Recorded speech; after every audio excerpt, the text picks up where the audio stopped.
I was so low in that moment that saying what I wanted was the only piece of hope I had to cling to. Was there a bit of a culture shock from the Bahamas to Arkansas? I'm gonna tell you a story. Okay? What did you study in college? Exercise science and nutrition. It was like concentration exercise physiology. You loved school. Like you enjoy no. school. How do you do 9 years and not like school? Bro, I just had to do it. I don't have to enjoy it to know it's vital to the process of what I want to build. You want to have your own business, you want to have your own gym, but you don't have a degree or prior education in business. What was your mindset? Running a business will reveal you to you. If you got too much of an ego and you don't like to listen, that's just not gonna work. Like I remember one time I came into the gym, bro, and there was no toilet paper, and I freaked the fuck out. Like I was like, who the fuck keeps using all the toilet paper? Like, can y'all shit at home? And the gym was full of people, bro. I'm like a sponge right now. I'm trying to absorb as much as you're saying because we don't have any prior knowledge in business and we're stepping into the business world, learning day by day about business. Some of the best business owners are people that didn't know shit about business, and I'll tell you why. When you have a dream, you should stick it through. You should see it through. You should spend like your last dime on something.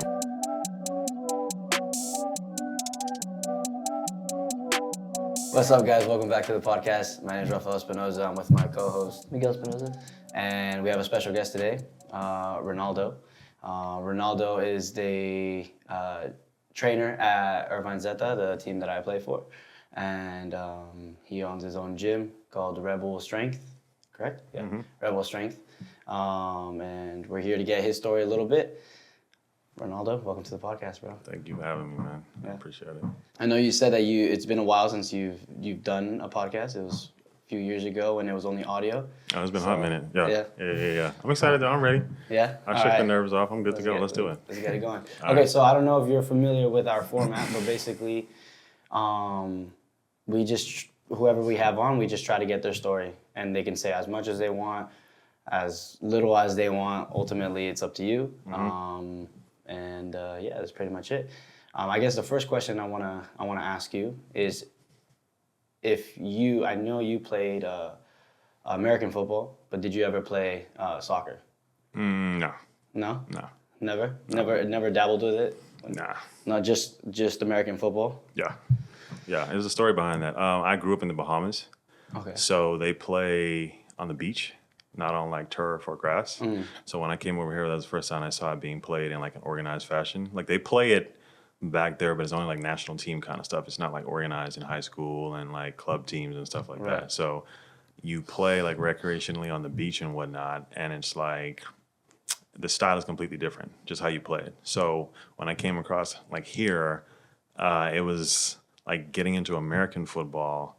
It more or less, there was like a stereotype with soccer players and like kind of like the softness and the whatnot. So it was almost like either or once you get to college, right? And then I had friends who played it, like from Jamaica and whatnot, who were real good at it. A couple of them went to the MLS. One of them played, I think, in Connecticut. And he would always ask, like, why don't you come out and play like recreationally on turf or futsal, that sort of thing. Right. And I'm just like, I'm straight, bro. Like, you know what I mean? Like there's one football, but it was American football. So it wasn't until moving to California that I met like a couple friends, Adam, a guy by the name of Ali who had a UPSL team who brought me out there to work on like some of his guys. And then I'm looking at the injuries and I'm like, oh shit, this is like the real deal, right? But up until then, just American football. Okay. Yeah. So what we like to do is we like to go from like the very beginning of the story and then move our way up to like where we're at currently. So. Okay, bet. Let's do it. And again, there could be parts in your life where you feel like, okay, we can skip through this or whatever. But yeah, dude, like, so you grew up in the Bahamas. Walk us through, what is it like growing up in the Bahamas? I mean, okay, so I'm gonna tell you a funny story. When I was in college, I had to do a speech, right, on growing up in the Bahamas.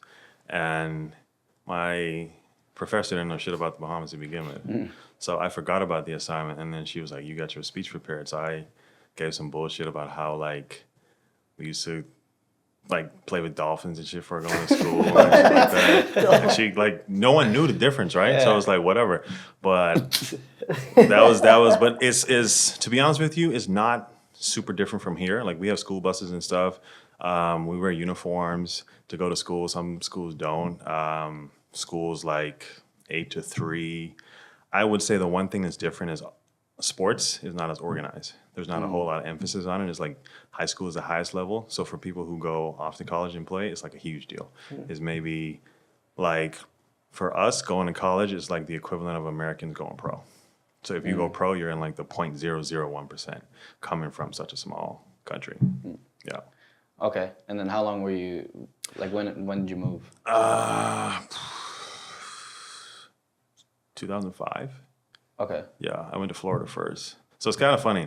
When I first went to school, so I'm a physio now, but I first went to school for computer information sciences. Oh, really?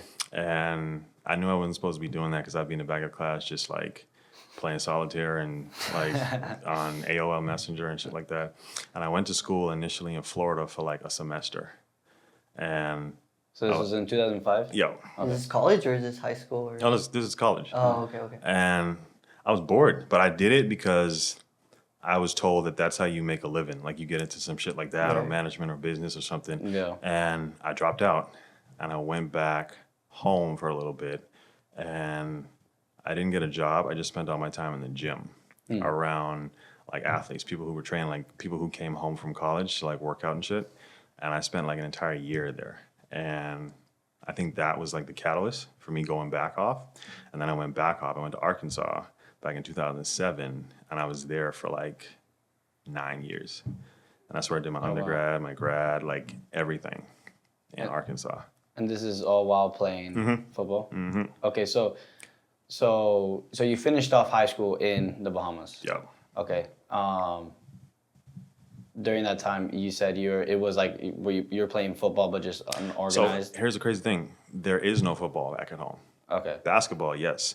I walked on in college. Oh. Yeah. So there was no plan to go to college and play football. Nope. It was just go to Nope. college. Oh, wow. Okay. Yeah. And then were you playing in Florida? Nope. Or no? No. So in Arkansas is when you started playing. And what division was that? Division One. D1? Oh, wow.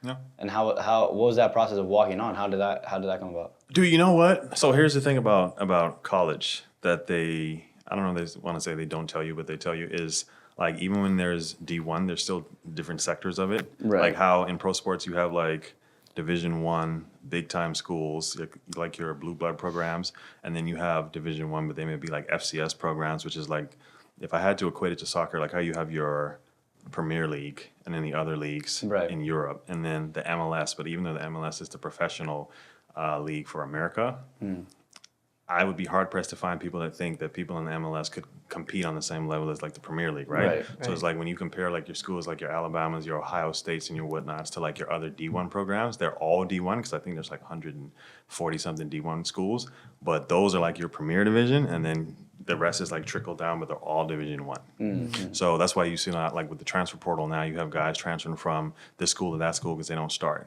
Or from this school to that school because they want a chance to start. But you got some dudes that are fine, like not starting, but being in a big program versus, you see what I'm saying? So it's kind of the same thing with college. So it's like when you hear someone say, oh, I went to a D1 school, it's like, well, okay, what conference, what division, you know what I mean? That kind of thing, yeah. Was Arkansas just wasn't that great of a... I mean, at the time, yes and no. And when I say yes and no, it's the talent on the team versus the talent in the conference.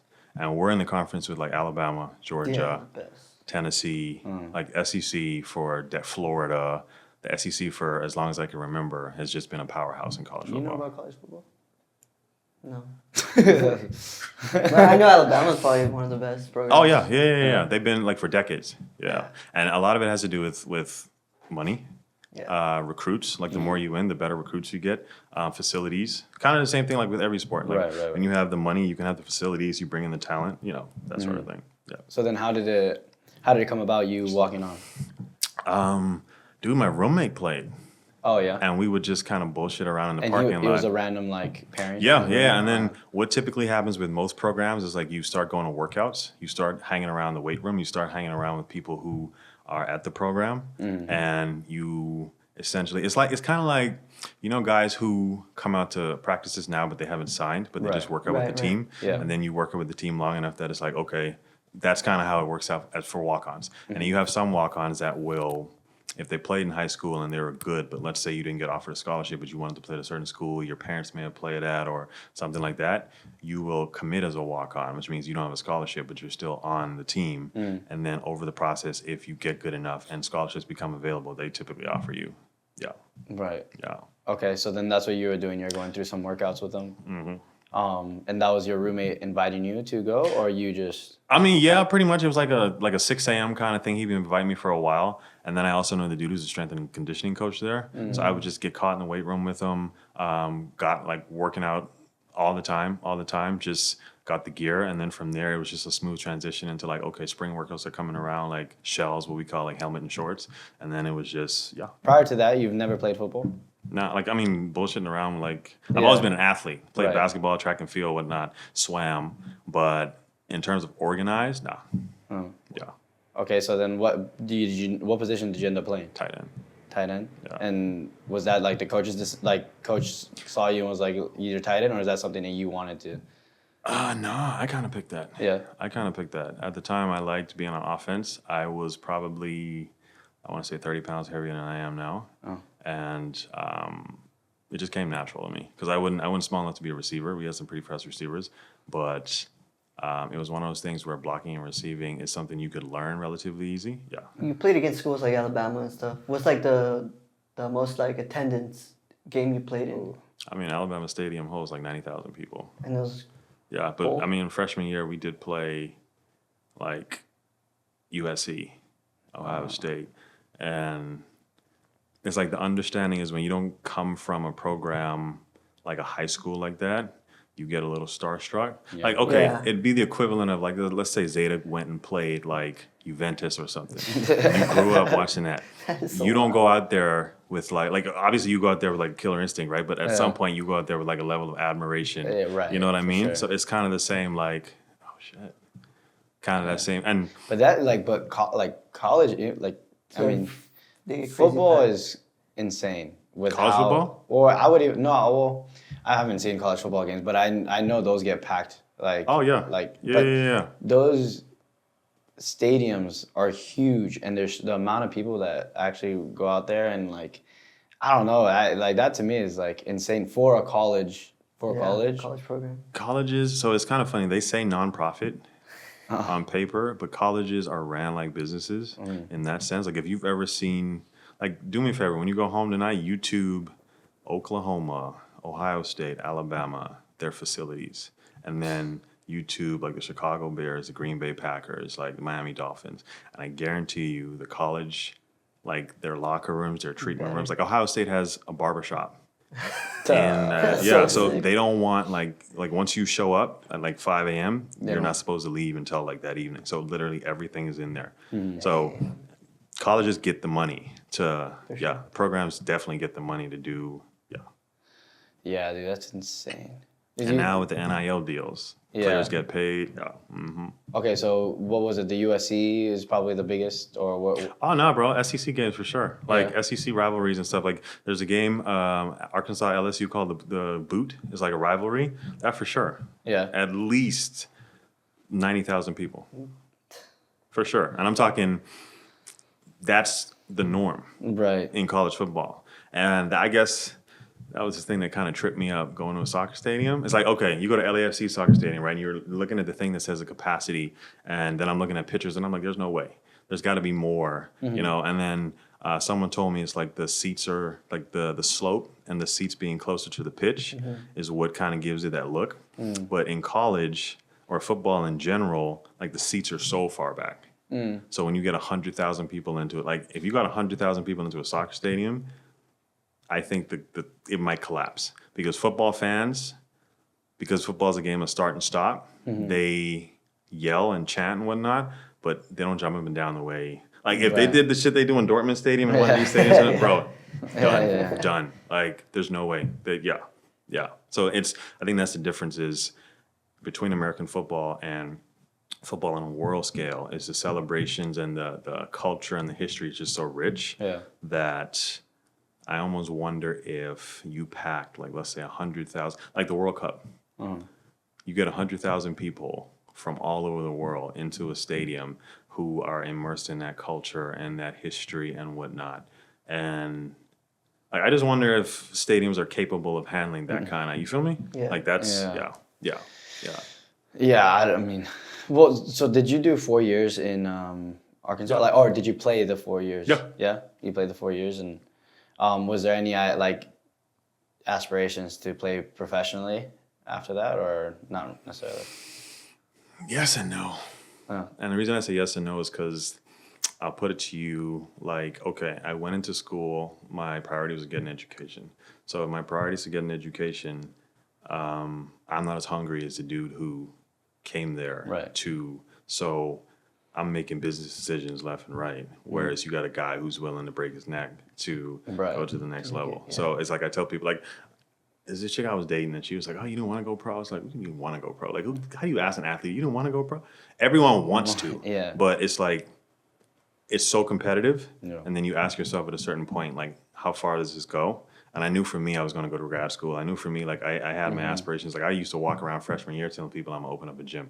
I'm gonna do this. I'm gonna do that. Then I had homies who were like, "Yo, when I play in the NFL, I'm a X, Y, and Z." So they knew from they were freshmen that's their aspirations. For me, I was just like, I used to be in the library studying and like, yeah, I'm opening this gym and like doing those sketches and drawings and stuff. And anyone who knows me back in college knew that that's what I wanted to do from back then. Yeah. It's funny because my whole thing, like when I went into college at UCI, I went in just solely for soccer.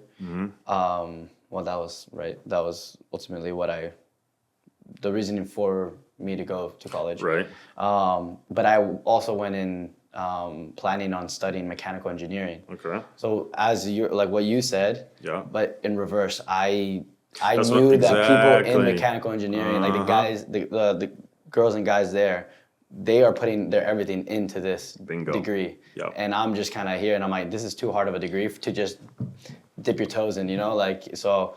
And that's real. Yeah, and so that's why I had to switch my major because I was like, nah, there's no chance like of me surviving. I can't do and I didn't want to sacrifice time Correct. and energy from soccer. So I made the switch, but it's funny because it's the same thing, but just. Oh yeah, no, I know homies who did the same thing. I know homies who came in and they had these grandiose expectations, and I remember we'd be hanging out, and he's like, "Man, I'm thinking about switching my major to like sociology." Or something. I'm like, "What are you gonna do with sociology?" He's like, "I don't know. I just need to graduate to you know what I mean?" Yeah. And in their head, the thought was, because you're a student athlete, you got to do something. So it's the easiest shit I could do. Right. And I remember they'd be like, "Yo, I'm gonna talk to my advisor and see," and they would tell us like, "Take this professor, don't take that professor, avoid this Right, professor." yeah. And every semester I used to sign up late because I was lazy. So I had the hardest fucking professors. And I was just like, okay, like for me, it didn't matter. But for them, they were strategic about picking the easiest classes, the easiest, yeah. Dude, after COVID, or not even after COVID, when COVID hit, I only took one class in person after that. Like my freshman year, because COVID ended, everything was in person, but everything was now offered remote. So that's what I did. I took the easier route in terms of getting by college because all I did was remote. And we had those our advisors as well telling us like, okay, like make sure you do what is it called, rate my professor, like and check what the ratings are, get this professor, avoid taking this class in this quarter and stuff like that. So I yeah, went to class during COVID, bro. I feel old as shit. Man, I was out of school at least over 5 years before COVID hit, bro. COVID hit, I was full on work. How old are you now? 37. 37. Yeah. Yeah, so, I mean. So you were in school when COVID hit. Yeah, I was 2019. What about you? No. Okay. Graduated already? Okay, bet. Fuck Yeah. me, bro. Man, I was open. You don't look 37 though. That's all that matters. Bro, I got carded last night. Yeah. Oh yeah. Deadass. I'm not gonna say where. I won't say that shit on camera. But yeah, I got carded last night, bro.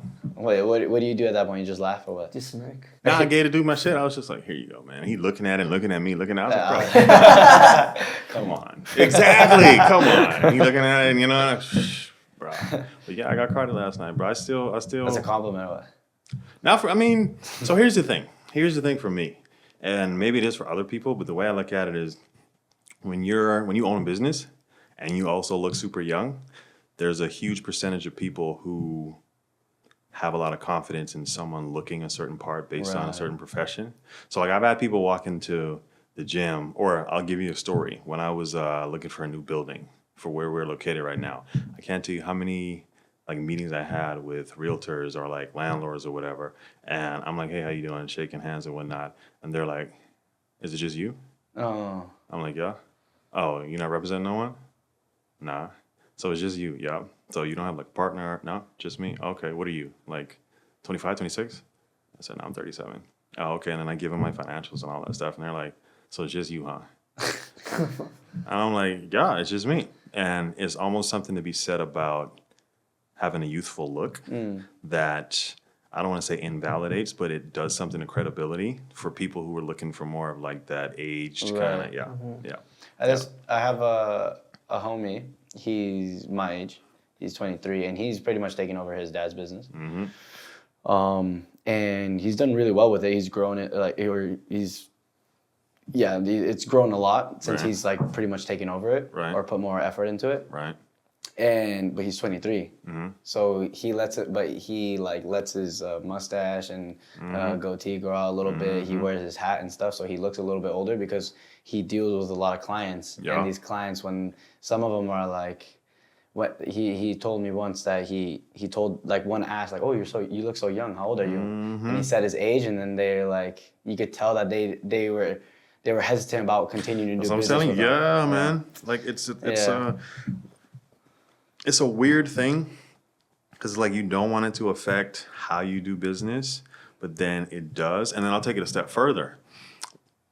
For me specifically, being in Orange County, I get like now I'm at the point where it's like I don't give a shit. But when I first started, the biggest thing for me was like trying to find that balance between being authentically myself and being professional for the people I was working for. So it'd be like sometimes I had people come to my office and I'd like make a joke or say some shit and they'd be like, And I'm like, fuck, they're not coming back.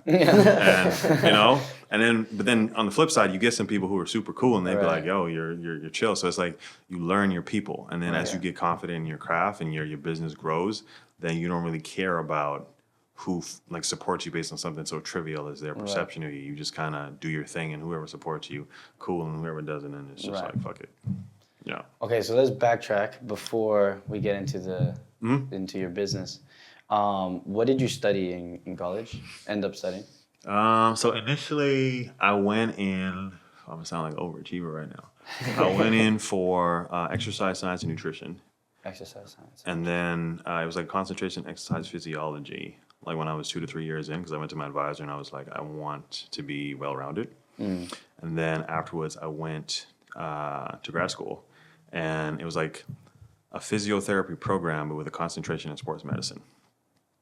And then the thing that really got kind of highlighted it is the NMT certification once I came out here. And I will say this. For all the kids listening at home, I'm looking at the camera when I say this shit. Unless you're going to be like a doctor, a lawyer, or an accountant or something in that professional sense, what's more important than a degree you get is what you do like right after school, like the internships, the networking connections, because I did all that shit in school and I came out and I was like 95% of PTs out there that just did everything by the book. And then I had this opportunity to work with this orthopedic doctor who was from Brazil. And he was like, he carried the torch in the Olympics. He was the team doctor for the Brazilian national team. Like, and he taught, yeah. So he taught me a whole lot of stuff about the nervous system that they don't teach you in school, because that's what he learned. And he taught me like a bunch of old school remedies for like dealing with pain and stuff like that they don't teach in the books. So had I not learned that for some years, I don't think I'd be where I am now. I'd just be like another run-of-the-mill, working in a PT office, doing exercises, shit like that. Yeah. Oh wow! So you got your bachelor's degree in nutrition and exercise science. Okay, and then your master's? It's physiology, but with a concentration in sports medicine. Physiology. And then that's it. Physiotherapy, actually. Sorry. Okay. Yeah. So it's like the equivalent of PT school at the time. So it was a total of how many years of education? 9. 9 years? Yeah. Wow. So I told you. So you loved school. Like you Fuck enjoy no. school. Absolutely not. Bro. How do you do 9 years and not like Bro, school? I just had to do it. So my thing is, I'll do some shit if Wait, I but- gotta do it. But like typically I would assume somebody who does like I'm just like somebody who doesn't enjoy school after they've done their bachelor's. I'm done with school and I'm gonna Nah, bro, because here's the thing. Here's the thing about me. I don't have to enjoy it to know it's vital to the process of what I want to build. And when I was getting my, like, doing undergrad, I knew at that point, given the trend of, like, jobs and whatnot, like, I was doing, so in, like, your senior year, you start looking for jobs and you start looking at opportunities and you start looking at places you could work, like hospitals and whatnot. And I remember taking a job. Where did I take a job? I took a job at, like, this nursing home. I was there for 3 days. Deadass. I shit you not. I was there for 3 days, and it was in kind of like the nutrition physiology field. But I was there, and I was just thinking to myself, like, yo, this ain't it. So then I started looking at a hospital, right, and outpatient and whatever, and all the things I saw, masters, right. So then I remember going to my advisor and saying, what's the probability of me like doing grad school, doing something quick, blah, blah, blah, blah. And she was like, well, if you do this program, then it's going to take you this long. And the truth is, back in 2010, I actually wanted to be an orthopedic surgeon. And then I called this lady, because I was in Arkansas, but I wanted to transfer down to Florida because that's where all my homies were. My homies were in flight school, and we used to, I don't even say this on camera, but I used to party every summer in Florida with a bunch of my homies in flight school. I hope I don't get these motherfuckers in trouble. They pilots and shit now. So we used to party hard down in Florida. And I used to be like, I'm going to transfer down here, bro, and the party's just never going to end. And then I called this advisor, and I was like, if I wanted to be a surgeon, how long would it take? And she said 17 years. And then I hung up, and I called her back, and I was like, hey, change of plans. I'm going to finish my shit up in Arkansas. So that was like the alternative. 17 years. Instead of being an orthopedic surgeon, like what I did was like the alternative to still being involved in it, but not, So did the idea of wanting to be an orthopedic surgeon come from like the injuries you saw in college, or? Yeah, it was weird. It came from the injuries I saw, but it was like a combination of that.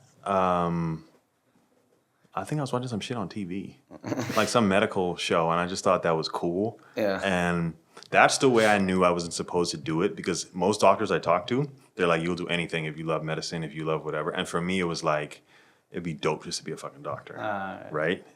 But I didn't think about the amount of debt, the amount of school, the long nights. And then I talked to a couple of doctors, and they're like, you really don't start, if you take out loans, like really making money till you're in your 50s. And I was like, fuck that. So 50s. I don't know if it's changed now. I know there's a lot of like doctors coming out of school now who have a lot of opportunities, but we're talking, this is 2010, like almost 15 years ago. And I'm thinking to myself, I don't love something that much that I'm going to be in school for almost 2 decades. And like, you know, when you're in college, you're a college kid. You're in college. Like, there's no, you know what I mean? So for me, I went and talked to my advisor, and I was like, okay, this is what I'm thinking. And that's the plan we came up with. And then even for that took some additional years to finish, along with like everything I was doing. So yeah, 9 years. Well, I wanted to ask, what was like was there a bit of a culture shock going from the Bahamas to Arkansas? I'm gonna tell you a story. Okay. First day there. So I flew to Arkansas with my mom and my aunt, right? And then they was like, oh, you want to tour the campus? You want to walk around? Blah, blah, blah. I was like, all right, bet. So, you know, like when you walk into the park, right? And it's just nothing but green grass and people sitting on blankets and shit, right? So I'm walking, and there's like this stretch of grass, and there's like people sitting all over the place, but no one's sitting on this specific stretch of grass. So I'm like, I ain't think nothing of it. So I walked, bro, it was nothing but locusts, like nothing but big ass grasshoppers. And they swarmed me. And I ran, like my mom to this day still tells me this story. Like I ran across campus, like screaming, because I'd never seen like grasshoppers like that, like the shit you see on TV. That was the first part. And then they would have these parties in barns, and I was soaking wet, and I'm just like, I don't know if I could do this shit. Like the humidity, the heat, the whatever. And then the country accents, the fucking food, everything about it was like, it took some getting used to, because in the Bahamas, the winters are maybe 60, 70 degrees. Like most Christmases is like 80s, 90s, and we're chilling. There, it could drop like into the teens. And you get snow and whatnot, right? And then the summers are hot, super humid, miserable. So it's a contrast. And then the culture shock is twofold. It's super country, but then there's like an overtone of like, which I got, you know what I'm getting at. It's fucking Arkansas, right? So it's like you know, yeah. Yeah. It's Yeah. fucking Arkansas. So that's why, yeah, because I mean, going from the Bahamas to Florida, it's like I feel like that's an easier transition. Oh yeah, no That's question, right. no question. But then you go to No Arkansas. question. Yeah, bro, no What question. made you go to Arkansas, actually? So they were when they sent the paperwork, I actually was between a school in Alabama, North Carolina, Arkansas, and I can't remember one other place. And all the other schools spelled my name wrong. What? You're dead ass. That was Cristiano Ronaldo? Or? No. All the other schools spelled my name wrong. So when they sent their paperwork, which was late, I was just like, fuck it, I guess I'm going to Arkansas. And when I told friends, I was like, yeah, I'm going to this place called Arkansas, they were like, what? What the fuck is that? And I was just like, bro, I'm just going there. I'm going to do my time. It's like 4 years. So you didn't know anything about Arkansas Didn't know jack before? shit. And that was my last choice. Yeah. That was literally my last choice. It wasn't like, I never in a million years thought I would even end up there. That was just, you had to select a certain amount of schools and send them all your information. And they were like, okay, cool. This is how much we're going to offer you to come up here. And I was like, okay. And I get there and it's like the airport is this small ass airport. And then like you rent your car and shit and you get to the campus and it's just everything's different. Mm. It's humid, it's hot. It's like think of every horror movie that starts with like a small ass gas station in the middle of nowhere, and that's like driving into town. Really, it's yeah. Well, you must have enjoyed your time. Well, you must have enjoyed it at some point because you stayed there for 9 years. Yeah, I remember I was trying to transfer out that bitch. So. Yeah. And dude, I was just there. Like Yeah. I just made peace with the fact that I'm here. And then I had friends. I had like a core group of friends that I met there. I had some people on the track team. Like I said, I had some homies who played soccer as well. And we all just kind of like, there was this one apartment that one of my friends lived in. I lived in the apartment behind it. And we would all just like literally come and go. That was the spot. And on Friday nights, we'd throw parties. We'd, Right. everything was just At a barn? in this. Nah, this was like an actual apartment. So let me tell you about the barn story, okay? So I was dating this girl. I'm not gonna say her name because she might see this. But I was dating this girl and she invited me to her, like some family event. And I was like, okay, I'll go. And it was in this barn. And I get there, and everyone's like just chilling, no big deal. And I'm sweating my ass off. Like my shirt's soaked. And I'm like, y'all gonna turn on a fan? Or like close the door and turn the AC on? She's like, oh no, we chilling. And they were used to it. Yeah. Right? And I was just sitting there and I was just like, so how long does this kind of thing go on? She's like, oh, until the night. And I was like, what happens at night? She's like, then we go outside and we light a fire and then we sit around the fire. I said, I should have drove myself here. But that's the shit they do. Like it's Yeah. very small, like very home, yeah. At a barn is kind of crazy. Now it's not all like that. I don't want people Yeah. from Arkansas to see this shit and get mad at me. Yeah. But like there's some mad, parts it's all good. that like they got some dope like party scenes and whatnot, Yeah. but you got to drive a ways. Like we'd have to drive like 30, 40 minutes to get there. But for the most part, like you'd have to party in your apartment. Yeah. Okay. Yeah. So then, 9 years later, you get your degrees. Mouth that bitch. Where do you go next? Oh man, that's where the story gets dark. Okay. While I was there, I met this chick. Okay. She moved to California. So like in the last year there, I would come and visit kind of off and on. And then I ended up like just saying, fuck it. I'm gonna pack 2 suitcases and just move to Cali and figure it out. So I got a one-way ticket, packed as much suitcases as I can. Like I think to this day, my old roommate's probably still pissed at me, but hopped on a flight and ended up here. Dead serious. Yeah. Yeah, like no, there was no part of me that says, yo, I'm gonna move to Cali, I'm gonna chill on the beach. Like my brother went to school here. Yeah. My brother went to school in San Bernardino. But there was no part of me that said ever in my life, I'm gonna move to California. So you just impulsive decision just to. I mean, I wouldn't say it's impulsive. Like I would visit her, and Right. then after a while, I just was like, well, because opportunities were scarce in Arkansas in terms of job market, like working with athletes and whatnot. So I came out here, and I came out here for like 5 days. I remember I had a job interview at this place in Santa Monica called Phase 4 that works with athletes, and they offered me the job like after the second interview. So they were like, oh, where are you living right now? I was like, oh, I'm here in LA. And they were like, okay, well, can you start in like 2 weeks? I was like, okay, bet. So I went back, packed up my shit into 2 suitcases, had like $900, and came out here. Wow. And You were living with her? yeah. And then we ended up like, we were together for, so here's the crazy part. We were together for like a year up to that point. The second I moved out here, we broke up like 2 months later. Oh my god. Yeah. You broke up with her or she broke up with you? Bro. Bro. One night, okay, using backstory. I always knew I wanted to open up a gym, right? Uh-huh. So when I moved out here, I was working at this place and I realized like, yo, this shit's not that hard. Like running this shit's not that hard. I was thinking like, oh my gosh, there's so much stuff that goes into it. So I would have conversations about it. Like, hey, what do you think about this? What do you think about that? And she'd always be like, nah, you got a good job. Fuck it. Don't worry about it. Just stay where you're at. So I started looking for spots on my own. So one night my laptop died and I was like, yo, let me borrow your laptop. I grabbed her laptop. I opened it up and all these text messages started popping up. Right?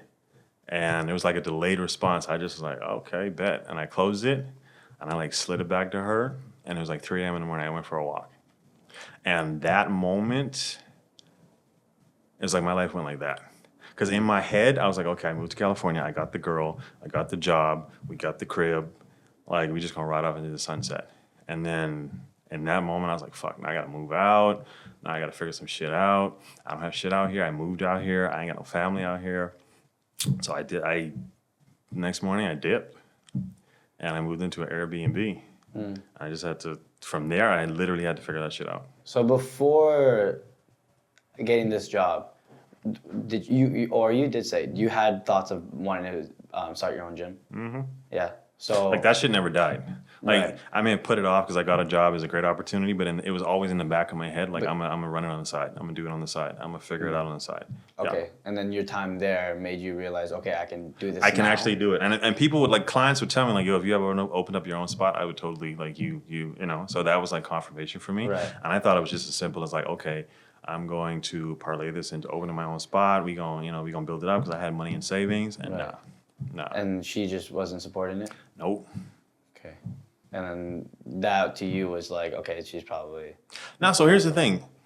I always made, I don't want to say excuses, but I always looked at it as like, well, okay, she comes from like the conventional 9 to 5, so maybe she's just scared.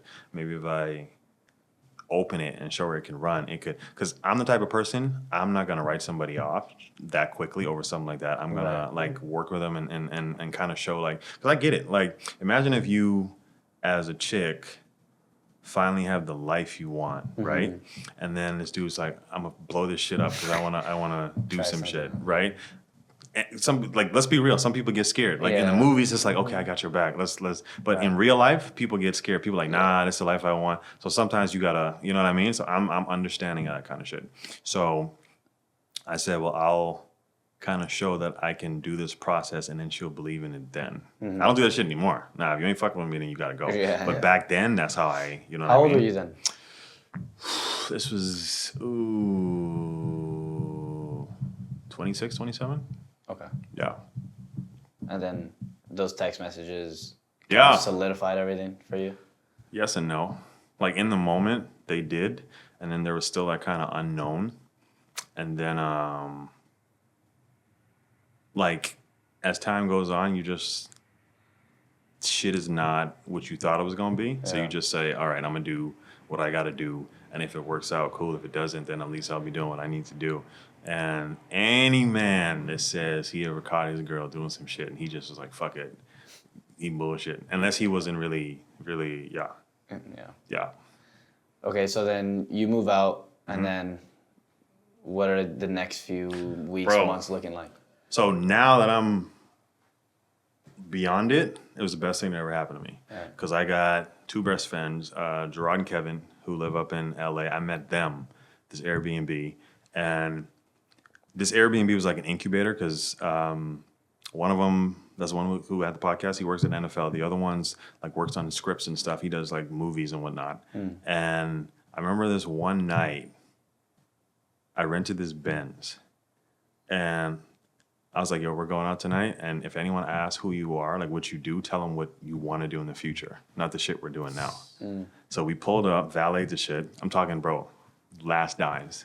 Valeted the shit, went up in there and just partied, fucking like in Pasadena somewhere at this club. And anyone that asks, like, "Oh, what do you do?" "I own this gym. I do this. I do," you know what I mean? "Oh my God, that's so great. High five, whatever." And I was like, this is a good fucking feeling. But the reason I did it is because I was reading these books about like manifestation and doing stuff like that, right?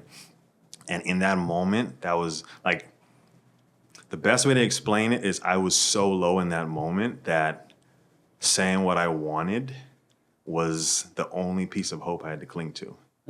Because there was nothing else. So I couldn't say like, "Oh, what are you doing?" Like, "Oh, I'm doing this, I'm doing that." Because at the time, I didn't have a vehicle. So I had a job in West Hollywood.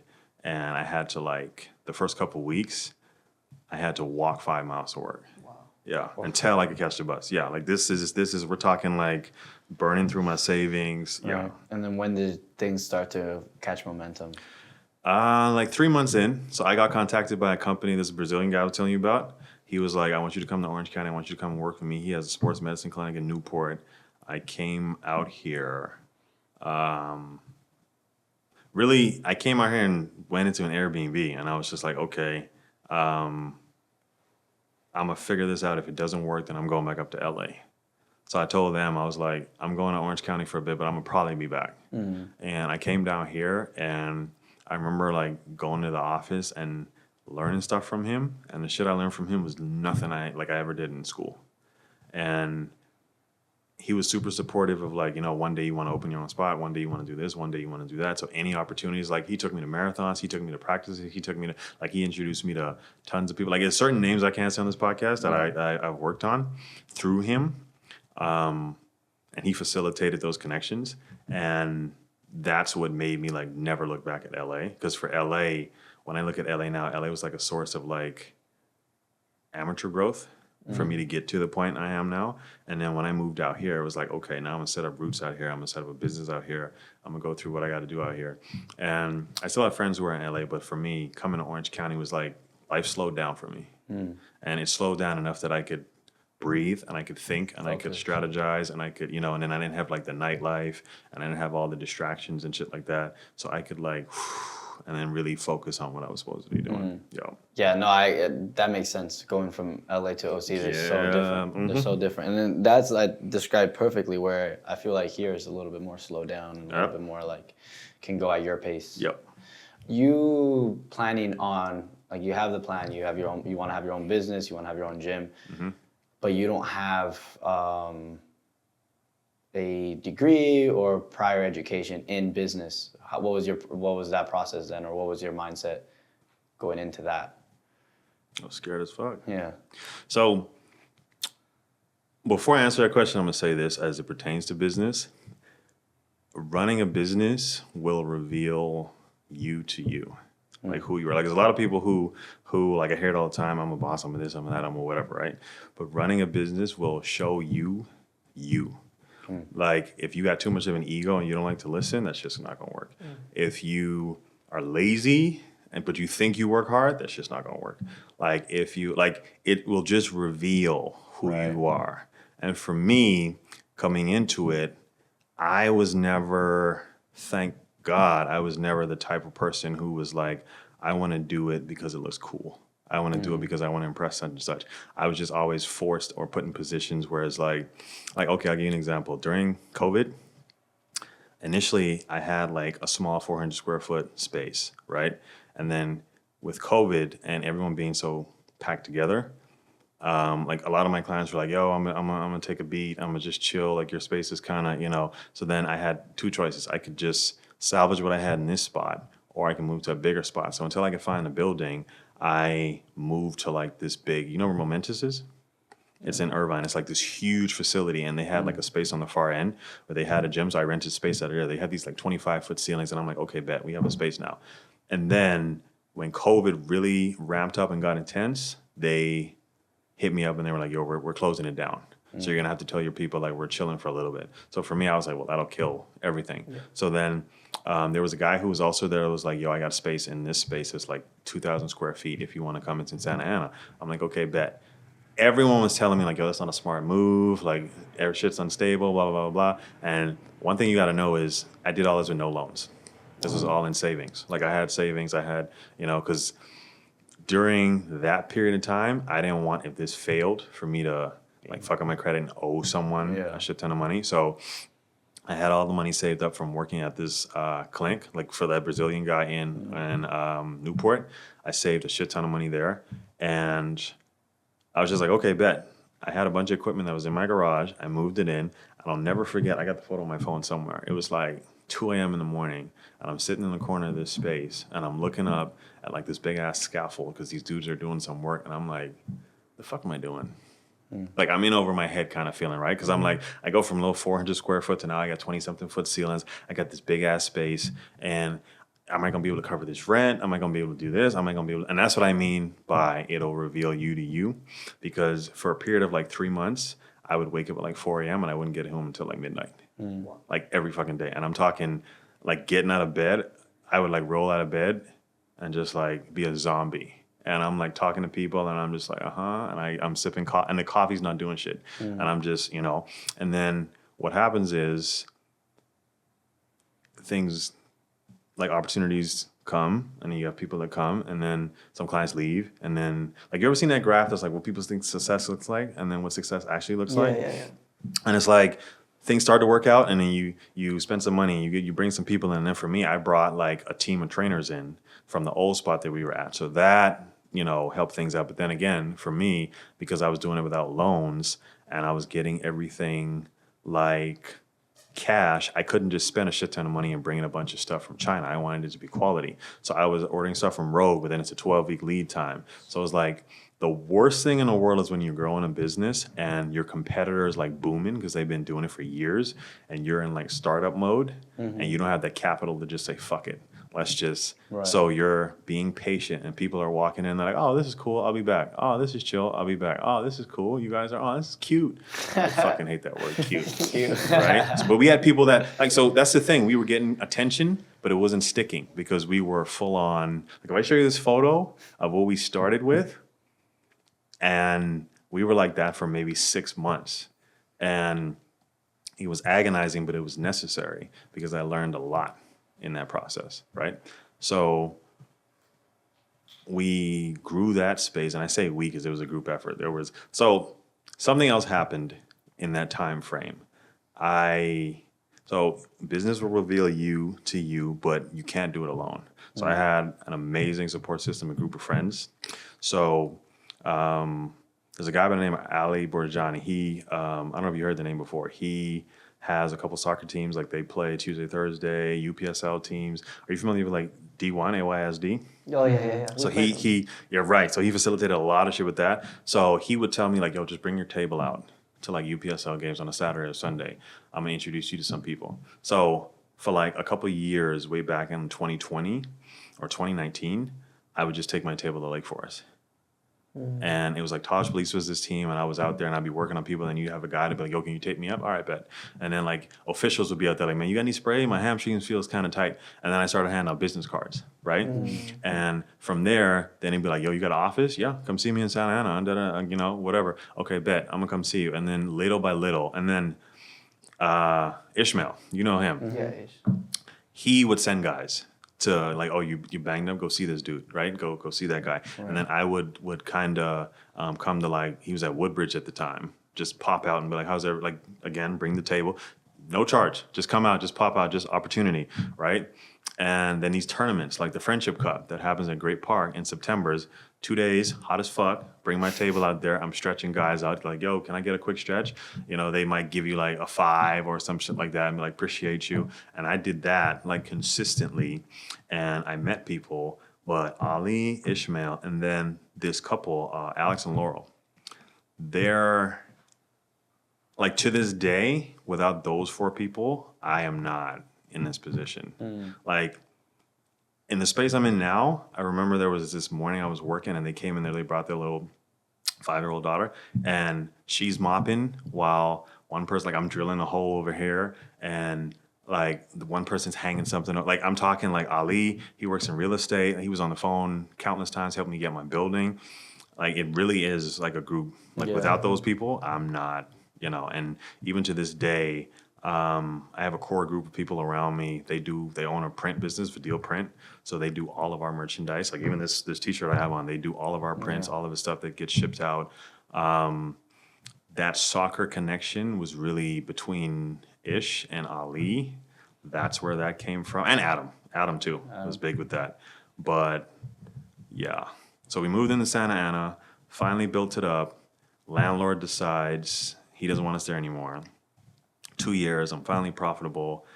We had to move. I got notified late.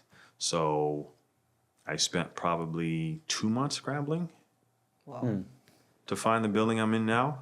And this is funny because Adam, he's the one that initially, because I train, Christian, right? Yeah. So I trained his son. And he's the one, I was talking to him about my Achilles. okay. How I was having like Achilles issues and it's been bugging me, whatever. And he's the one that like mentioned you and he spoke very highly of you. And then he gave me, Yeah. and then he gave me your contact info. And then that's when we at first went back and forth through text. Yep.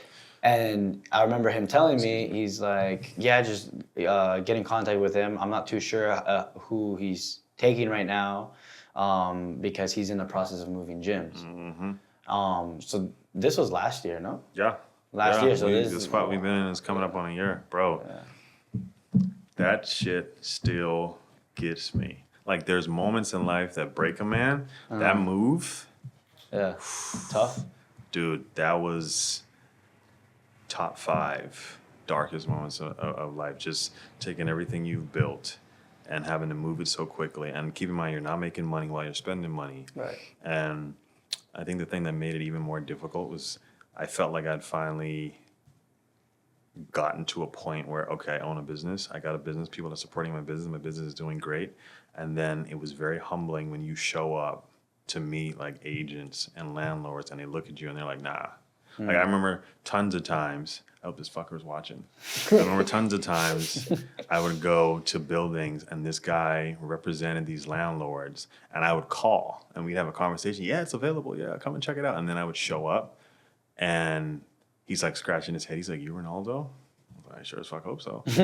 And he's like giving me a tour, but in a kind of casual way. And he goes from like on the phone, he's like, yeah, just fill out your application, blah, blah, blah. We're looking to move quick to like, well, we got a couple people looking at it. So don't Get your hopes up. Yeah. And I was like, that's interesting. So I remember there was one day, a friend of mine, Tony, who's also in real estate, I was like, yo, call this dude up and tell him you have a client that's interested. And he calls him, he puts it on 3 and I mute my call. He's like, yeah, the building's available. We don't have anyone looking at it now. And I went from here to like, boom, back to, you know what I mean? And it's just like a constant reminder, right?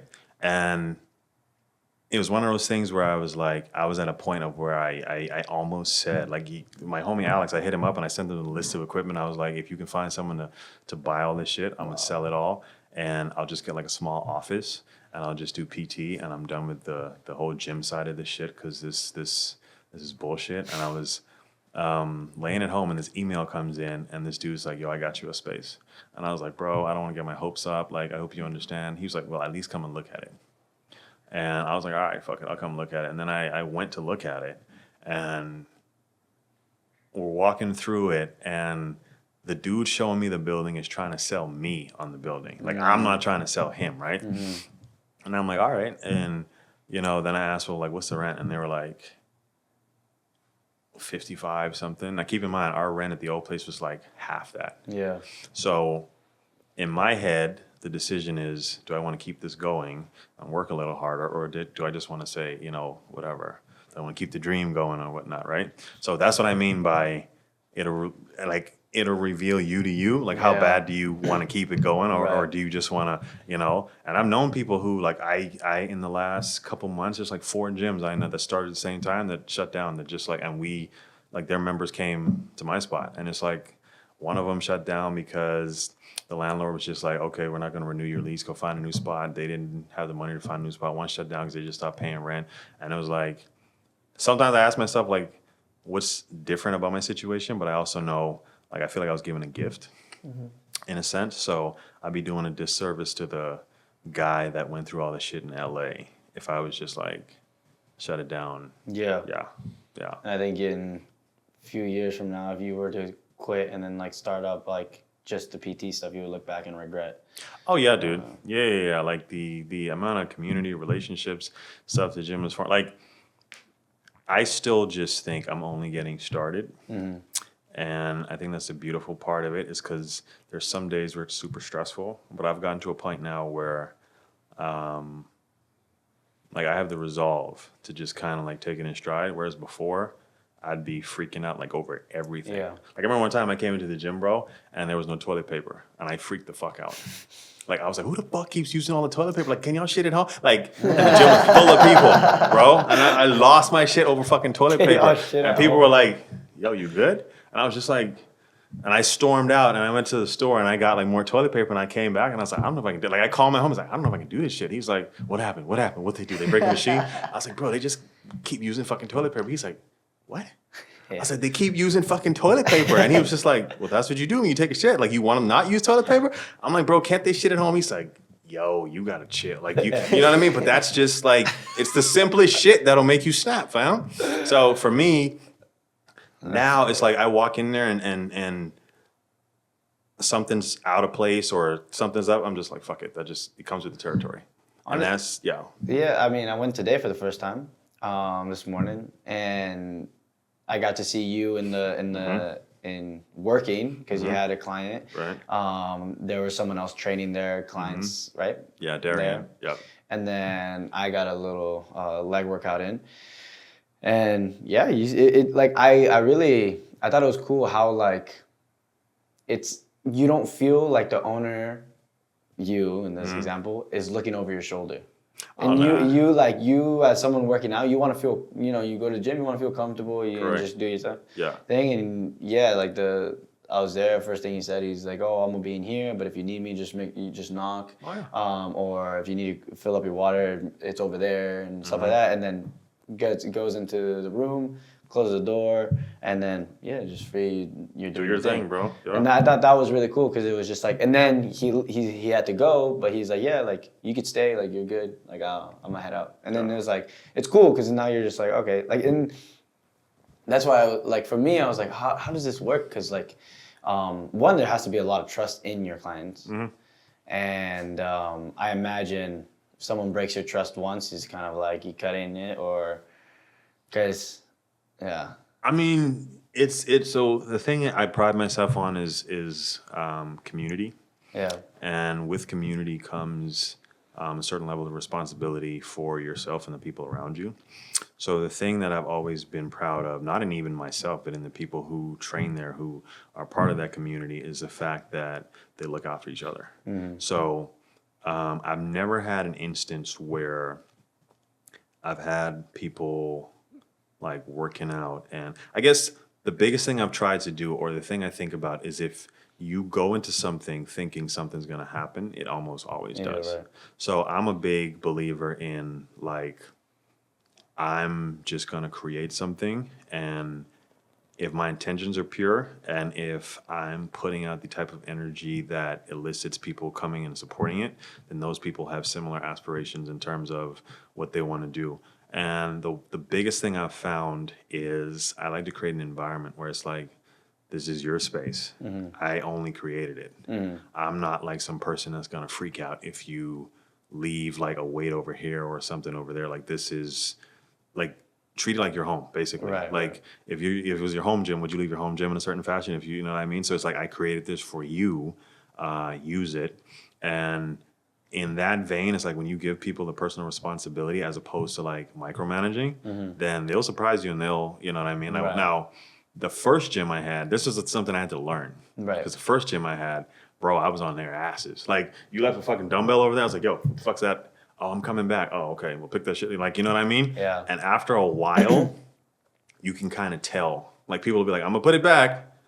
I'm like, okay, whatever. And then someone came to me and he was like,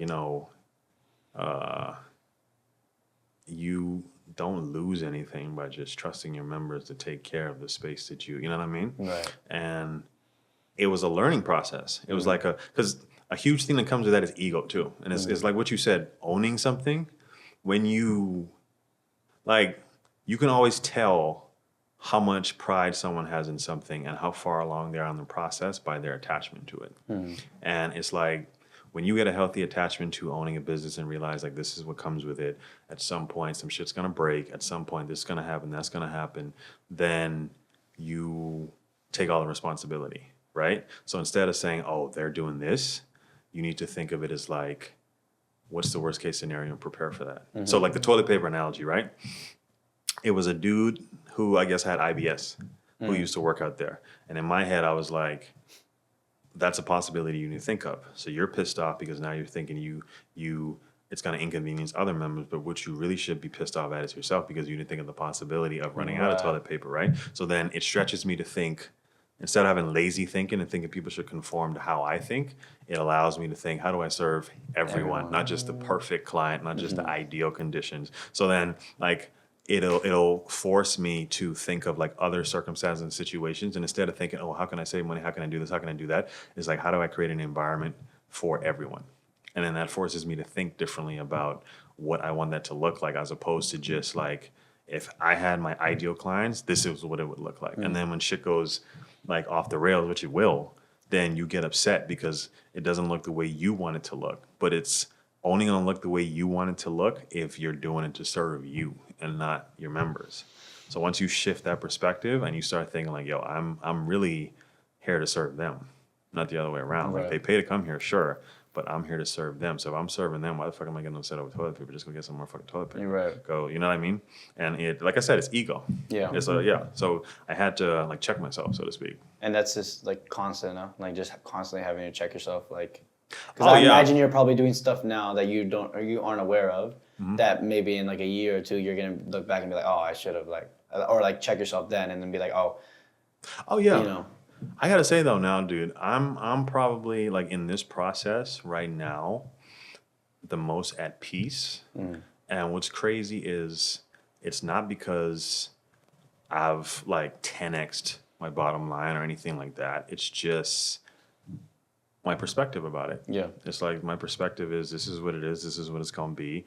I'm at peace with whatever the outcome is. Whatever the outcome is, I know I can handle it.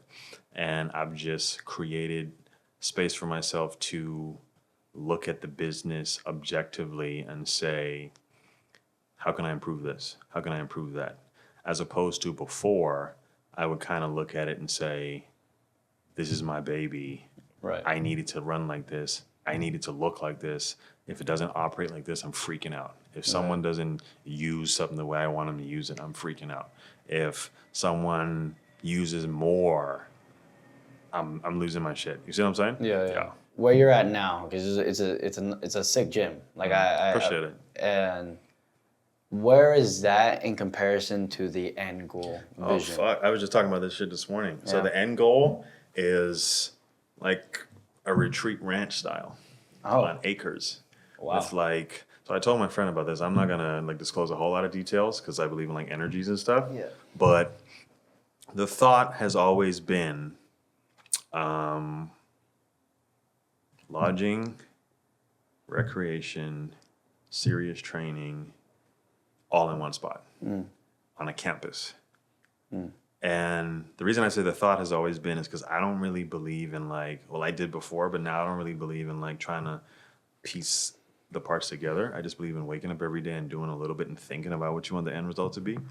And it's kind of one of those things now where it's like, what if there was a place where you had lodging for teams in the off season, different sports. You had a place for you to train. For basketball, you got basketball. For football, you have football. For soccer, you got, and then you have your weights, you have the experts, and then you have a sports science side of it. So your athletes become refined through this process, and then they go back to their respective sports after having done it.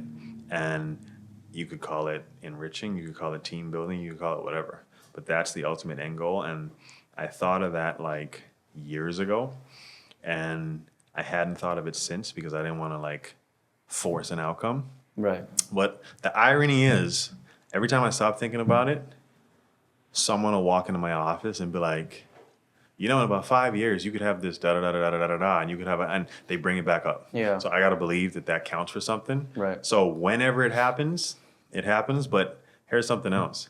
Someone told me very recently, success for a man is more than the money in his bank account. It's having a family, it's enjoying life. And for as long as I've known myself, I've just been like grind. So I'm at a point now where I'm not really in startup mode anymore.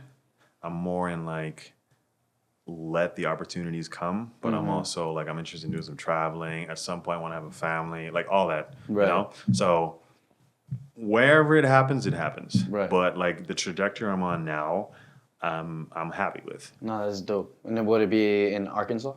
Man's got jokes. Comedian over here. Go ahead. No, well, you said acres of land. I imagine Arkansas has those acres. Yeah, nah. What would be the ideal place? Couldn't be California, I don't think. I mean, okay, I can answer you in two ways. I can answer you as a business person, or I can answer you. So if we're talking as a business person, we're talking like some third world country where land's cheap, Right. labor is cheap, and whatnot, right? Let's talk dream. Exactly. But if we're talking a dream, then I would say Florida. I was thinking. coastal. So Florida could be it. It could be California. It could be, you know, coastal. Yeah. I think coastal has a like just something just relaxing and Yeah, about for coastal versus inland, like weather, everything. Mm. So somewhere coastal.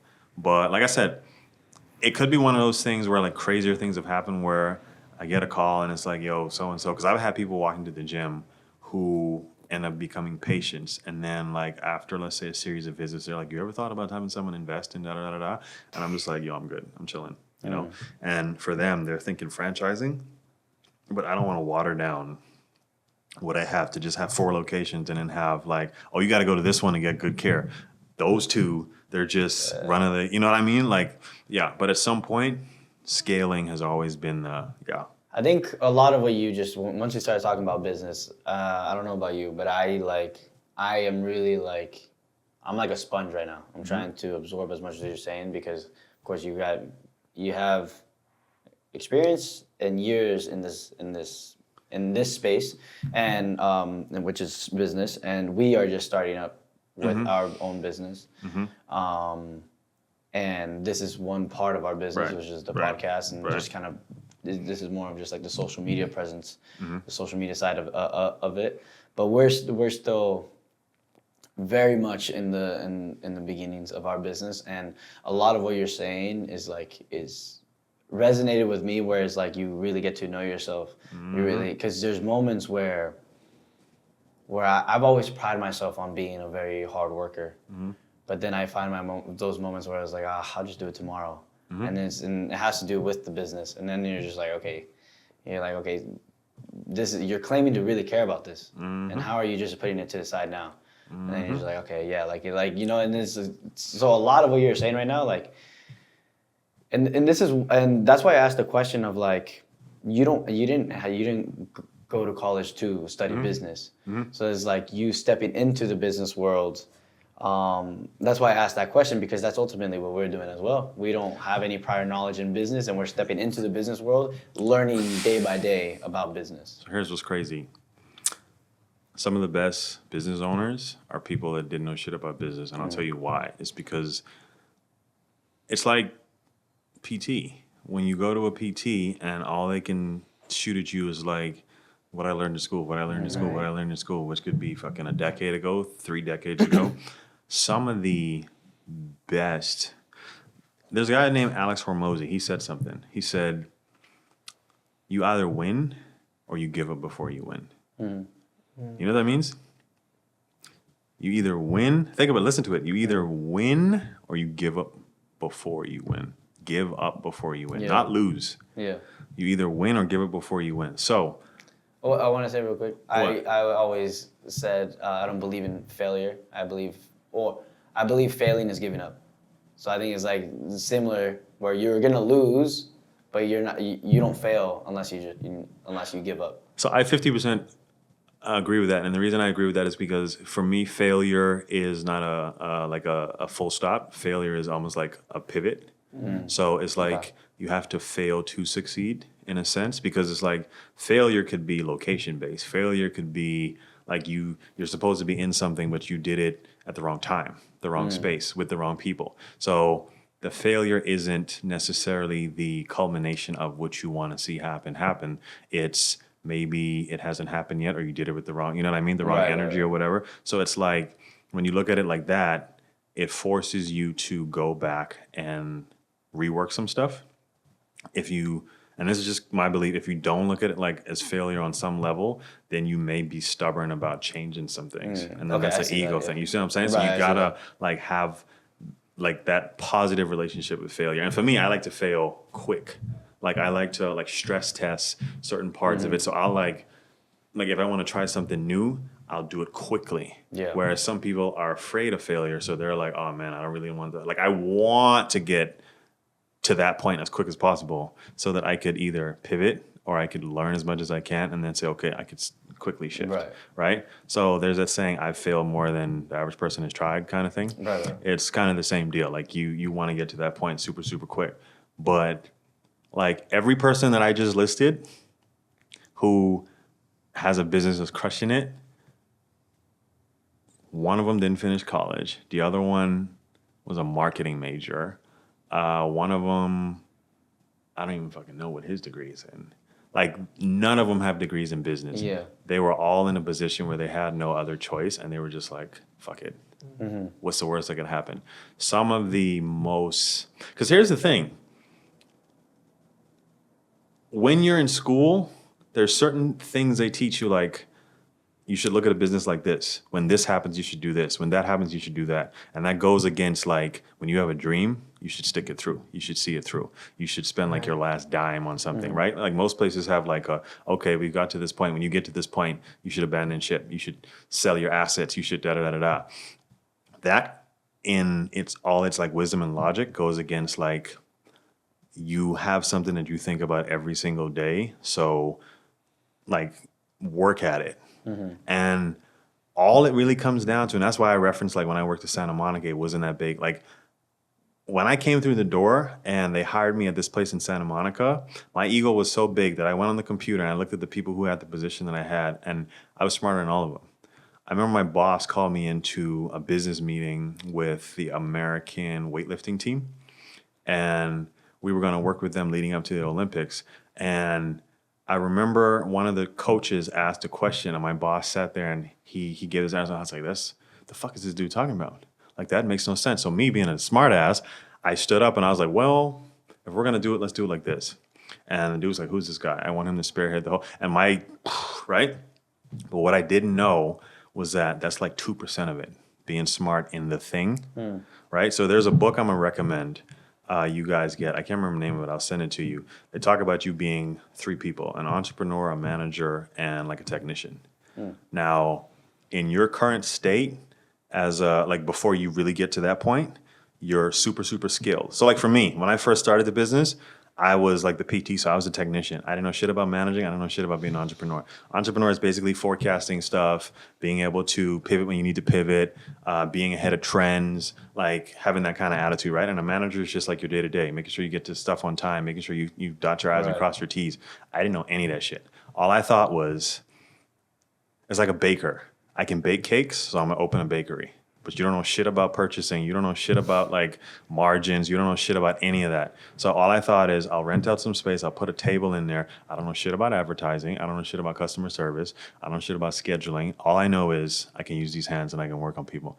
So the learning is, how do you bolster managing your time and having a set time to answer emails, having a set time to get back to patients, having a set time to da-da-da-da-da, until you can scale to have someone else do that for you. Right. And then the entrepreneur side of it is, how do you look for trends? And by that, I mean, like you saw the e-commerce boom, like fucking Sears and Kmart went out of business while all the other businesses flourished. So you got to look at like certain trends based on whatever the industry is. And let's see, like, I think a big thing now is social media. Like reels get more engagement than this and that. I don't know shit about it, but I just know it's a big thing. So it's like, how do you forward think 6 months from now? and how can you scale and expand that? What are your thoughts about? So it's like having little group think sessions, and it's like, what's the direction we want to take this in? And technicians don't really have those conversations. All they know is I meet the person, I work on the person goes home. Yeah. So it's like, if that's all you know, then it's hard to say, how do I build a business? Right? So that's the hardest part. It's like learning the skills, and that you got to swallow your pride and swallow your ego for, and have someone else like tell you, read a whole lot, Right. fuck up, make a lot of mistakes, lose some money, and the lessons come. And then from there, it's just, and the crazy part about it is being successful in it is going to hurt more than faking it. So I'm just give you that tip. But when you're successful in it and things are running and everyone's like, oh man, you're crushing it. Oh man, this dude's like, everyone's looking at you and like, oh, the business is flowing and everything's growing. And like there was times people didn't know. I was like 1 month ran away from just saying, I don't know how the fuck we're gonna pay the rent. Yeah. But I walk in and I'm like, yo, what's good? Oh man, dude, great music. Da, da, da, da. Oh, I love this new machine. Yeah, oh my gosh, I love this place. And I'm just like, yup. And I'm fucking 1 month, like, you know what I mean? Enjoy it while it lasts. Right. And that's this, and then it's like something happens and you get a little bit, and then you get you know what I mean? And it just, Wait, do you have a business team, or is it just you? I do, but they're outsourced. Okay. Yeah, so it's one of those things where because my business model doesn't require, like I said, I never wanted to do the franchise thing or scale to that point so quickly. And I always wanted to keep the community side of things with the way our business model is and our pricing. I outsource whenever I need, like whenever I have a thought or whenever I'm thinking about increasing or scaling sales or new ideas, I just pay to have those conversations. And then we have those conversations with like a business development team. And then we get that and we implement that and we see how that works. And then I go and do it on my own. And then obviously I have friends who are in business who can give me like ideas and but I outsource that because to have them, it's kind of like the only really facets you need are like an accountant for like a small business and like a cleaner and like a general manager. Like on staff. Right. But outside of that, like I'm not a company with 50 employees or more that needs someone to like streamline all those processes. Right. If you need a social media guy, I have someone in mind. Who, him? Deadass? Dude, he's good, bro. He's good. Oh, bro. Yeah? He's We're going to have to talk after this because I fucking hate social media, bro. I hate, bro. When I tell you I hate social media. No, he'll get your followers up for sure. I don't even respond to DMs. So if y'all been DMing me, there you go. I don't, bro. Well, People you're missing out on so many clients. Fuck it. Like I had people be like, yo, what's like I remember like after we moved, like 3 weeks later, people were like, yo, how much does it cost? I'm like, oh shit, just saw this. Come through. And all of them just like read it. And I was just like, well, all right, bet. Yeah, I don't, but I got you. Man, no, it was you haven't seen his gym, huh? No, I haven't. No, Come on. It's close by, isn't it? Dude, it's like across the street. Let's go see it after we leave here. Let's go. You can come too, dog. Yeah, no, it's dope. Appreciate it. Okay, so we're caught up to speed now where you're pretty much at right now, right? And like it seems like you're kind of taking it day by day. Yeah. So there's no like big plans for the business, right? Like in the soon, or Not really. I wouldn't say for the business itself. The business is kind of running. The plans are more for me. okay, Because I've gotten to the point now where the business can run without me. So now the plans are, it's like, that's the reason why I started working with Zeta, is because it's like a change of scenery. Instead of being in the gym like all day, now I can be at the field sometimes, I travel and whatnot. So the plans are more, how do I, like my goal was always let the gym run on its own. And then I myself, I'm like a separate entity as a PT. And what I've been doing a lot more of like in the last 2 years is taking like house calls from like athletes who are coming back from rehab and like, okay, I'll show up at the crib, I have a table, I do et cetera, and separate the two. So my office is at the gym where I can treat patients at the gym, but I myself, from the business standpoint, are the PT doing business for me, and then the gym is the gym right. that's standalone. So that, like, let's say if I want to go take a vacation, or I want to travel and go treat patients overseas, or that just passive income, exactly, then the gym can run itself. So right now, in terms of big plans for the gym, the biggest plan over the last year, once we moved, was just getting it to run itself. And now that it runs itself, I'm actually like looking for opportunities for me. Like I've had Vanguard, some people from Modern Day, like just different schools. Like, yo, you want to pop in, you want to, and I'm just doing it with no expectations, because now, like I said, the gym runs itself. So now I'm just like exploring other avenues and seeing, because before it was just this one thing, doing this one thing. Now it's like, that's the reason why I actually took the gig with Zeta, is because it's different. The sport, I never worked with a team as closely. Like I've worked with in a contract way with like some teams, and I'll bring my table and whatnot. But it's like, this will be interesting. Exactly. This will be interesting. Okay, let's see what this looks like. And still having like my private clients I work with and whatnot. And then I'll pop into the gym. I'll do some things at the gym. I still have some clients I see at the gym. One thing I didn't think I would be doing is I work with a good amount of cheerleaders, like elite cheerleaders. And they have like so many injuries and they get so beat up doing what they do. So that's interesting for me. So I'm like, just looking at what that avenue looks like, right? Just unconventional means instead of just like your conventional, just come to my office, get treated kind of thing. So I would say right now I'm like a free agent. I'm just floating, like I'm just cool. working. Yeah. How have you been liking the team setting? Oh, with Zeta? Yeah. Oh, it's dope. Yeah, it's dope. I like it. Not just specifically with Zeta, but like that actual like. Oh, in general? Like like working with the team daily and like the same players. Like how is that cool. set up? So here's the thing about that. Because I hadn't done it in that capacity before, the one thing I'm noticing is like the trust of, because if you're coming to see me, it's clear you have an injury, right? Or you have something that needs to get worked on. But if I'm there, it's like, I'm here, utilize me. But then I also understand you're in a competitive environment. Yeah. So you have some individuals who will be like, oh, I'm fine. Oh, I'm this. Oh, I'm good. And I also get this side of it too, where I've seen and I've heard of like people being in organizations where trainers only work with stars. Right. Or trainers only give attention to this person over that person kind of thing, right? So it's like one of those ideals where, and even with myself, like there's sometimes like some shit will slip my mind, or someone's like, oh, I got this. Oh, can you work on this? Can you check this out? And it's like so many people that some stuff will slip my mind, but I try to be conscious about everyone and what they got going on. So that's the biggest thing. Working with a team dynamic, it's like you got a lot of moving parts, and it's never a single moment where everyone's healthy. Yeah, like, let me see what we got going on right now. We got quite a few knocks. Yeah, we got a couple, especially after yesterday. Yeah, we got, Yeah, but I think you're like you've done a good job, as considering this is probably like your first time actually doing this. Like you've done a good job where what you described, you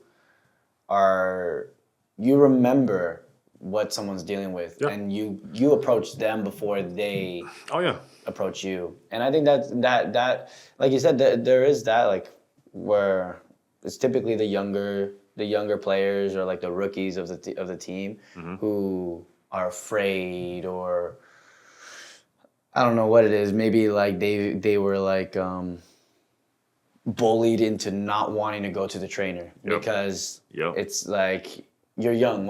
How are you injured? Or how are you dealing with a muscle? You're so young, and, or like if you are dealing with something, I don't know what the coach is gonna think if So there definitely is that. But like again, I think you've made it so that I believe that everyone feels comfortable enough to be like, like if I need something, I can go to Renaldo. Right. And you're right. There's not a lot of trainers that are like that in other clubs. I've been part of few, and it's very much like there's like a hierarchy in a team dynamic where certain players have that. Crazy to me. Yeah. I mean, it wasn't like that in college? Nah. No? So here's the thing. I guess because there's so many, you just hop on a table. Oh, yeah. There wasn't Well, you like, have multiple trainers then. yeah, huh? absolutely. And even like if you're injured, you just go to more training sessions. But I'm talking like in between class and stuff. I'm not talking like around practice time. But there was not this whole kind of like, oh, so and so's this, so and so's that. Now I've heard athletes by sport come to me. Like I've had athletes that play soccer come to me who go to certain universities that I won't name. They will fucked up if they find out. But that go to certain universities and they're like, oh, I go to the trainer and the trainer's like, oh, well, we only tape up basketball players. Or we only wow. da-da-da-da-da for the football team. Or we only, blah, blah, blah, blah, blah. And I'm like, oh, word? That's crazy. And I've heard, and then I've heard some of them be like, oh, we're not going to use the tape because we don't really believe you're. And my thing is, like, the trainer doesn't pay for the tape. The school pays for the tape, right? And it's like, if you're an athlete of a school, then shouldn't that be? And initially, I thought maybe it was because it was something along the lines of like where they would get a certain service. And I know some trainers are kind of weird about like feeling like people want to duck out on practice just to spend extra time in the treatment room kind of thing. But nah, it was like I had a dude come to me and fucking I'm gonna say it. He went to Concordia. And he's like, yo, the trainers there, they didn't really look at my ankle. They just like told me like put some ice on it and use some stem and whatnot. I was like, did they work on it? Did they do this? Did they do it? He was like, nah. I was like, okay, cool, bet. And then there was this huge thing of like going back and forth of like, who'd you go see? Why did you go to the trainers? Blah, blah, blah, blah. And I was like, it's no big deal. It's just a sprained ankle. Let's just get the sprained ankle, you know? And that's my thing. And that's a huge thing is I don't care if it's a professional. I don't care if it's a, like I got, like a couple weeks ago, I saw like this 8-year-old who dislocated her elbow, and she gets the same care as a guy who plays in the NBA. Like the same attention, the same. I'm not gonna not KT tape something. I'm not gonna not tape something. I'm not gonna not splint or brace something because I'm like, oh, this dude makes money from his profession, whereas she just you know what I mean? Right. Like that's kind of the thing for me. So, like to hear it, it was like shocking because we're talking like a college. We're not talking like some private place that you know what I mean? Right. So yeah. Yeah. I wanted to ask you, what are your thoughts, what are your thoughts on kids working out? Like I have 13-year-old, 13 or 14? 14, I think. 14. At least he's going to turn 14 this year. No, he just turned 14.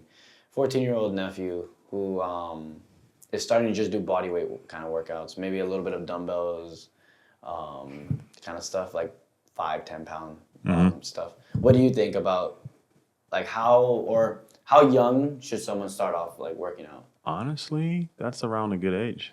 14? Yeah. I would say. I mean, some kids work out younger than that. If it's body weight, it's great. I would always say like the way I progress athletes is you always start off with like a base level of training, and that's for your connective tissues and your muscles and ligaments to kind of just acclimate to load. And then from there you build upon that, and you do it kind of in a way that encompasses periodization. So it's gradual stress applied. And then once you, in a sense, expose an athlete to a certain amount of fatigue and then have them back off, the body responds dramatically, right? So that looks differently dependent on an athlete's like developmental cycle. So for someone who's young, like 13, that could look like a whole lot of body weight stuff, but also a trend I've seen is athletes having weak feet, right? A lot of athletes have weak feet. So one of the things that I would focus on with someone that young is probably strengthening a lot of the intrinsics. How do you do that? Doing some bodyweight stuff barefoot, doing a lot of single leg stuff, doing a lot of stuff that just kind of what we call proprioception. Like if you throw a cat, it would always land on his feet. Right. So it's like positional awareness, motor function, like getting his posture core strength. A lot of that stuff is a foundation, because I've seen athletes who get super, super strong, and the reason they get hurt is because they got, like, let's say, weak feet, weak ankles, weak hips, weak core, whatever the case may be, but everything else is strong, right? So if you're talking about a young athlete who's like within that 10 to 13 age range, I would stay away from a lot of the heavy load-bearing exercises, but I do a whole lot of intrinsics, proprioception, like a whole lot of awareness exercises, a whole lot of single leg stuff, just work on balance, just work on those things, so that when you do start to load, then posture doesn't become an issue. You don't have back pain because the hips are weak. You don't have a lot of the things that, like, even strengthening ligaments in ankles and knees is something I would work on at that. Like, a lot of work through different planes, vertical, horizontal, like rotational, all of those strengthen an athlete through his weakest points. Because that's essentially what an injury is. It's just, you may be strong in certain parts of movement, and in certain parts of movement you're weak. Are you weak because posturally you just can't maintain the position necessary to perform the lift correctly? Or are you weak because you are experiencing fatigue? For most young athletes, it's the first one. Right. So if you strengthen up all of those, like, variables, then it kind of makes it even more difficult for that person to get injured once they start doing a whole lot of load-bearing stuff. Yep. Okay. Yeah, I think for me in middle school, I that's when I really started working out, but it was like all calisthenics stuff.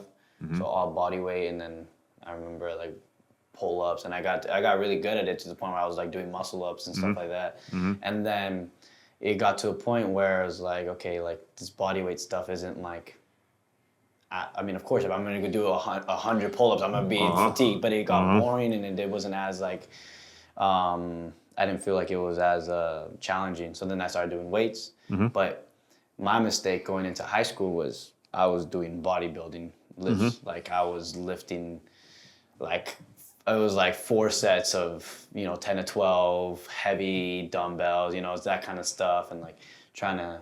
That's typical. Yeah. And then at one point in high school, I think I looked like way too heavy for the sport you were playing, and the sport I was playing and stuff like that. And then tore my ACL my freshman year, and then went back. All I could do was upper body, so I was in the gym going crazy. And then I came back, and I look at pictures now. I thought I looked jacked. I looked fat, dude. I thought I was fat, but yeah, now, but I so that's like what because we work with a lot of kids that are in middle school going into high school, right? And they want to start working out, and that's what I emphasize to them is to do the body weight stuff first. I don't go as detailed as that. I didn't know any of that though. Build the intrinsics, bro. Build the intrinsics, and think of it like this: build a base, and then once you build that base, then you get them stronger. And then what's power? Strength times velocity. So if you want to get them powerful and explosive, you have to get them strong first as a foundation. If you want to get them strong, they have to have a base to withstand what that strength looks like. So in order for you to get an athlete powerful, you have to bolster everything that supports power. So if you're talking an athlete by the age of 15, 16 becoming powerful and then growing, through senior year of high school into college, then when they're younger, they should be working on all those intrinsics and, like, as a base, a strength, just strengthening all those connective tissues and being able to withstand what load feels like. And by load, I'm talking about like grueling practices and all that stuff, right? And then from there, strength has to play a role into it. And by strength, I have a rule: if you can't perform a move in 4 seconds or less, then the weight's too heavy, because that doesn't translate to anything that could convert to any kind of power whatsoever. So that's where velocity comes in, moving weight quickly. Right. If you don't have a base of strength, then things like plyometrics and whatnot will actually cause you injury. Right? So once you get to that point, and then we're talking about generating power, then it's the reason why you've seen like NFL running backs who can squat 500 pounds and then they generate tons of power coming out the hole. They're able to juke and change direction so quickly, is because you've taken the strength, you've added some velocity to it, and now you have a powerful athlete. Yeah. But the base of that is always going to be strengthening all of the parts of the body that can withstand generating power. with that, what age is like? Would you like emphasize stretching, and like warm ups and cool downs and stuff like that? Oh, super young. Yeah. And it's not so much the benefit of it when they're young; it's the discipline in doing it. Right. Because once you get to a certain age, it's like your thought is just get into it, Yeah. and like stretching after training is something I know a lot of athletes don't do. Stretching before training, a lot of athletes will only stretch if told to, or they kind of go through it like going through the motions kind of thing. Right. Or now I'm not for just doing straight isometric kind of like stretching, or just like, the stretch for 15 seconds and hold. I'm more like when you're warming up for athletic practices, dynamic stretching. So stretching through movements and whatnot. If you're coming back from an injury or something like that, then that's where that plays a role, because at that point you're actually trying to lengthen a muscle relative to its opposing muscle so that you can heal, right? Or you're just super tight. And then in that vein, foam rolling is actually more beneficial than just stretching. Yeah. So it's different things for different things, but the biggest thing is the discipline of stretching when they're young, so they see the importance of it as Right. opposed to just going through the motions. And then it's like they look at it as like when you're warming up and doing passing drills and everything, right? If you get them to take those seriously, then they won't just grow up and think, oh, I'm just going to do these and then I'll take everything else about practice seriously. It's Right. kind of the same thing with dynamic stretching. If you get them to take that seriously, then as they grow up, they have that discipline Right. of knowing that that's something they need to take seriously. Yeah, because we work with 13, 14-year-olds, and they come to practice, and some come early, and they just start shooting at the goal, like Yeah, just right just straight like full power shots to the goal. Okay. Now I'm just like, okay, you're young enough where it's like you probably won't pull anything. I don't know. Oh, I've seen But that happen. But then I'm like, okay, like I know right now if I'm cold, just go and take a shot. I'm pulling something. I've treated 13-year-olds Yeah. with hip flexor injuries from doing stuff like that. Oh yeah. Yeah. So I've told them now, like they're not like allowed to do that anymore. That's good. But then I'm just like, okay, when is it like really like? I guess when is the age that it's like, okay, this is like you're at a higher, like now it's like your body needs those stretches. I don't even remember when like growing up, like I don't remember when I was like, okay, I really need a proper warm up right now. I mean, from the start. But Whenever I'm saying they- like, is there like a specific age where it's like, no? No, not because really? at that point we're talking about the discipline of it. Yeah. And if it's like if you build in like it's important for you to do these before you do those things, then regardless of the age, like yeah, I would say it just comes down to the discipline of it, because I mean the difference between like developmentally between let's say a 10-year-old and a 13-year-old could be vast. It could be nothing. It could be like, did they have a growth spurt? And now you're dealing with like a lot of other things that comes with, or is that person just genetically gifted? Either way, it's a discipline of Right. stretching and doing the stuff that you have to do before just coming out and taking shots. Right. Yeah. Alright. Yeah. Do you have any more questions for Ronaldo? Ronaldo, do you think we missed anything in your story? Man, chances are, but I mean, it is what it is. It is what it is at this point. I'm sure Yeah, it was probably, yeah. there's a lot of Arkansas stories we missed out on. Oh, bro, y'all don't hear it all. Yeah, trust me. I think we would be here for Trust another me. 2 hours though. Yeah, exactly. Exactly. No, dude, well, I'm like super happy that you came on the pod, and I think we've had a great conversation that's very educational for many, very educational for us as And inspirational as well. inspirational, yeah, for sure. And no, dude, I appreciate it. I genuinely, I really enjoy your story so far, and I'm excited to see where you are in the next couple of months, years, and then maybe later down the line we'll get you back on and get an update. Plug your gym, dude. Oh, yeah, right here. On IG, Rebel Strength _OC. If I don't get back to your DMs, dead ass, it's not on purpose. But the guy behind the camera is going to be taking over my social media, so he will let me know when DMs are coming through. We're here right in Irvine, 1370 Reynolds, number 100, Irvine. Come check us out. Everyone gets a free day pass the first visit. So go online, go to our website, rebelstrengthoc.com, fill out a day pass, or just pop in. I'll be there. Yeah, we'll make sure to put everything in the description as well, so Bet. that people can go. I appreciate And then that. we'll tag you on the reel and everything. And then if you, we'll talk about this after. But yeah, bro. And then anything else? Or you good? No, I'm good. All right. I appreciate it. Thanks for watching. Make sure you guys follow us on Instagram, without a doubt, _athletics. You can follow Miguel Espinoza.x. and then me at Rafael Espinoza.x. Yeah, I forgot it.